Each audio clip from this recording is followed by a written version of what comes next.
Hello दोस्तों, आपका बहुत बहुत स्वागत है हमारे चैनल पर। आज जो कहानी मैं आप सभी के लिए लेकर आई हूँ, इस कहानी में हम हमारे समाज के कड़वे सच के बारे में जानेंगे। चलिए सुनते हैं आज की ये कहानी। मधु काम निपटाकर बैठी ही थी कि फ़ोन की घंटी बजने लगी। मेरठ से कमला चाची का फ़ोन था। बिटिया, अपने बाबूजी को आकर ले जाओ यहाँ से, बीमार रहने लगे हैं, बहुत कमज़ोर हो गए हैं। हम भी कोई जवान तो हो नहीं रहे हैं, अब उनका करना बहुत मुश्किल होता जा रहा है। वैसे भी आखिरी समय अपने बच्चों के साथ बिताना चाहिए। मधु बोली, ठीक है चाची जी, इस रविवार को आते हैं, बाबूजी को हम दिल्ली ले आएंगे। फिर इधर उधर की बातें करके फ़ोन काट दिया। बाबूजी 3 भाई हैं, पुश्तैनी मकान है, तीनों वहीं रहते हैं। मधु और उसका छोटा भाई नीरज दिल्ली में रहते हैं अपने परिवार के साथ। 3-4 साल पहले नीरज को फ्लैट खरीदने के लिए पैसे की आवश्यकता पड़ी तो बाबूजी ने भाइयों से मकान के अपने 1/3 हिस्से का पैसा लेकर नीरज को दे दिया था। कुछ खाने पहनने के लिए अपने लायक रखकर दिल्ली आना नहीं चाहते थे, इसीलिए एक छोटा सा कमरा रख लिया था। जब तक जीवित थे तब तक के लिए। मधु को लगता था कि अम्मा के जाने के बाद बिल्कुल अकेले पड़ गए होंगे बाबूजी, लेकिन वहाँ पुराने परिचितों के बीच में उनका मन लगता था। दोनों चाचियाँ भी ध्यान रखती थीं। दिल्ली में दोनों भाई बहन की गृहस्थी भी मज़े से चल रही थी। रविवार को मधु और नीरज का कार्यक्रम बन पाया मेरठ जाने का। मधु के पति कमल एक व्यस्त डॉक्टर हैं, महीने की लाखों की कमाई है। उनका इस तरह से छुट्टी लेकर निकलना बहुत मुश्किल है। मरीजों की बीमारी न रविवार देखती है न सोमवार। नीरज की पत्नी चांदनी की अपनी जिंदगी है, उच्च वर्गीय परिवारों में उठना बैठना है उसका। इस तरह के छोटे मोटे पारिवारिक बातों में पड़ना उसे पसंद नहीं। रास्ते भर मधु को लगा नीरज कुछ अनमना गुमसुम सा बैठा है।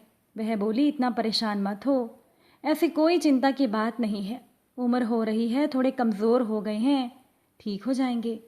नीरज चिढ़ते हुए बोला, अच्छा खासा चल रहा था, पता नहीं चाची को ऐसी क्या मुसीबत आ गई, 2-4 साल और रख लेते तो।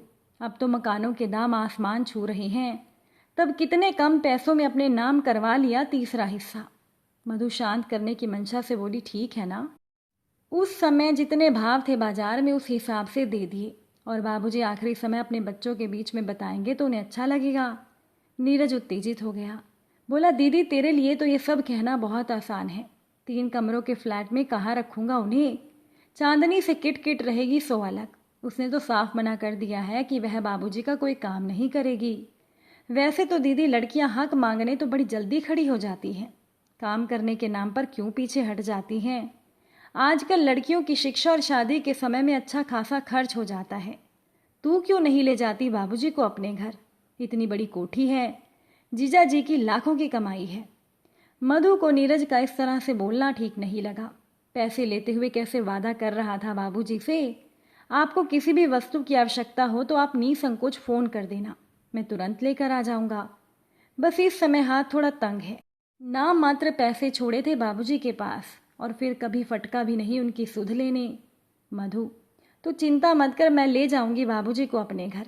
सही है, उसे क्या परेशानी, इतना बड़ा घर, फिर पति दिन रात मरीजों की सेवा करते हैं, एक पिता तुल्य ससुर को आश्रय तो दे ही सकते हैं। बाबूजी को देखकर उसकी आंखें भर आई, इतने दुबले और बेबस दिख रहे थे। गले लगते हुए बोली, पहले फ़ोन करवा देते, पहले लेने आ जाती।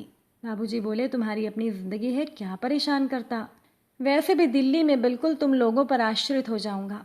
रात को डॉक्टर साहब बहुत देर से आए, तब तक पिता और बच्चे सो चुके थे। खाना खाने के बाद सुकून से बैठते हुए मधु ने डॉक्टर साहब से कहा, बाबूजी को मैं यहाँ ले आई हूँ। नीरज का घर बहुत छोटा है, उसे उन्हें रखने में थोड़ी परेशानी होती। कमल के एकदम तेवर बदल गई, वह सख्त लहजे में बोला, यहाँ ले आई हूँ से क्या मतलब है तुम्हारा, तुम्हारे पिताजी तुम्हारे भाई की जिम्मेदारी हैं। मैंने बड़ा घर वृद्धाश्रम खोलने के लिए नहीं लिया था, अपने रहने के लिए लिया है। जायदाद के पैसे हड़पते हुए नहीं सोचा था साले साहब ने कि पिता की करनी भी पड़ेगी। रात दिन मेहनत करके पैसा कमाता हूँ, फालतू लुटाने के लिए नहीं है मेरे पास। पति के इस रूप से अनभिज्ञ थी मधु। रात दिन मरीजों की सेवा करते हो, मेरे पिता के लिए क्या आपके घर और दिल में इतना सा भी स्थान नहीं है। कमल के चेहरे की नसें तनी हुई थी, वह लगभग चीखते हुए बोला, मरीज बीमार पड़ता है, पैसे देता है ठीक होने के लिए। मैं इलाज करता हूँ, पैसे लेता हूँ। यह व्यापारिक समझौता है, इसमें सेवा जैसा कुछ नहीं है। यह मेरा काम है, मेरी रोजी रोटी है। बेहतर होगा तुम 1-2 दिन में अपने पिता को नीरज के घर छोड़ाओ। मधु को अपने कानों पर विश्वास नहीं हो रहा था। जिस पति की वह इतनी इज्जत करती है वह ऐसा बोल सकते हैं? क्यों उसने अपने भाई और पति पर इतना विश्वास किया? क्यों उसने शुरू से ही एक एक पैसे का हिसाब नहीं रखा? अच्छी खासी नौकरी करती थी। पहले पुत्र के जन्म पर कमल ने यह कहकर छुड़वा दी कि मैं इतना कमाता हूँ, तुम्हें नौकरी करने की क्या आवश्यकता है? तुम्हें किसी चीज़ की कमी नहीं रहेगी। आराम से घर रहकर बच्चों की देखभाल करो। आज अगर नौकरी कर रही होती तो अलग से कुछ पैसे होते उसके पास, या 10 साल से घर में सारा दिन काम करने के बदले में पैसे की मांग करती तो इतने तो हो ही जाते कि पिताजी की देखभाल अपने दम पर कर पाती। कहने को तो हर महीने बैंक में उसके नाम के खाते में पैसे जमा होते हैं, लेकिन उन्हें खर्च करने की बिना पूछे उसे इजाज़त नहीं थी। भाई से भी मन कर रहा था कह दे, शादी में जो खर्च हुआ था वह निकाल कर जो बचता है उसका आधा आधा कर दे। कम से कम पिताजी इज्जत से तो जी पाएंगे। पति और भाई दोनों को पंक्ति में खड़ा करके बहुत से सवाल करने का मन कर रहा था। जानती थी जवाब कुछ ना कुछ तो ज़रूर होंगे, लेकिन इन सवाल जवाब में रिश्तों की परतें दर परतें उखड़ जाएंगी और जो नगनता सामने आएगी उसके बाद रिश्ते ढूंढने मुश्किल हो जाएंगे। सामने तस्वीर में से झांकती 2 जोड़ी आंखें जीवा पर ताला डाल रही थी। अगले दिन कमल के अस्पताल जाने के बाद जब नाश्ता लेकर मधु बाबूजी के पास पहुंची तो वे सामान बांधे बैठे थे। उदासी भरे स्वर में बोले, मेरे कारण अपनी गृहस्थी खराब मत कर। पता नहीं कितने दिन हैं मेरे पास, कितने नहीं। मैंने इस वृद्धाश्रम में बात कर ली है, जितने पैसे मेरे पास हैं उसमें मुझे वो लोग रखने को तैयार हैं। ये ले पता, तू मुझे वहाँ छोड़ा और निश्चित होकर अपनी गृहस्थी संभाल। मधु समझ गई बाबूजी की देह कमज़ोर हो गई है, दिमाग नहीं। दामाद काम पर जाने से पहले मिलने भी नहीं आया। साफ बात है उसे ससुर का आना अच्छा नहीं लगा। क्या सफाई देती।